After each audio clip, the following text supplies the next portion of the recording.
বিলের ধারে হেঁটে যেতেই হঠাৎই চোখ আটকে যায় এক বিশাল ছায়ায়, যেন বহু পুরনো কোনো প্রহরী চুপচাপ দাঁড়িয়ে আছে। চাঁদপুরের কচুয়ার নাগরপাড়ার এই বটগাছ দেখে মনে হয় এখানে যেন থেমে গেছে সময়। মূলত আমাদের এই বটগাছটা অনেক পুরাতন এবং এটা আমাদের জমদ্দার নামে একটা গোষ্ঠী আছে, যে জমদ্দার দিঘির পাড় বলে জমদ্দার দিঘি। এটা বয়স অন্তত 150 বছরের কম হবে না। মোটা কাণ্ডের ভাঁজে ভাঁজে জমে আছে 1-1.5 শতকের গল্প। খসখসে ছালে লেগে আছে প্রাচীনতার স্পর্শ।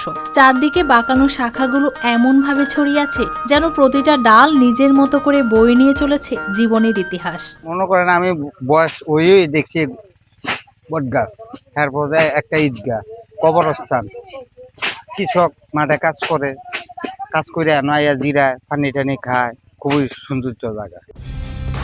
কালার এক্সপার্ট, জর্জ স্যাপ এবং মাইল্ড অন হ্যান্ডস টেকনোলজি সমৃদ্ধ অরিক্স ক্রিস্টাল ওয়াশ আপনার লন্ড্রি এক্সপার্ট।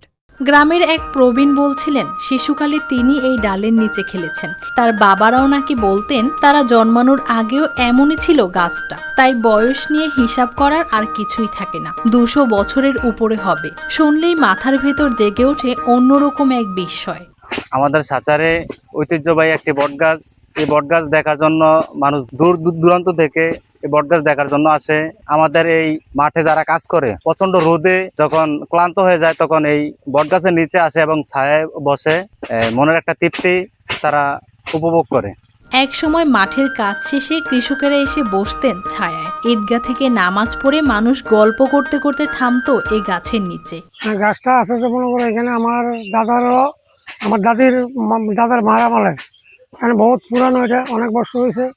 এখানে আমরা একটা ঈদগাহ নামাজের জায়গা করছি। এখানে প্রায় বিভিন্ন কৃষিরা চাষ করে এখানে বর্ষা দিতে পারে।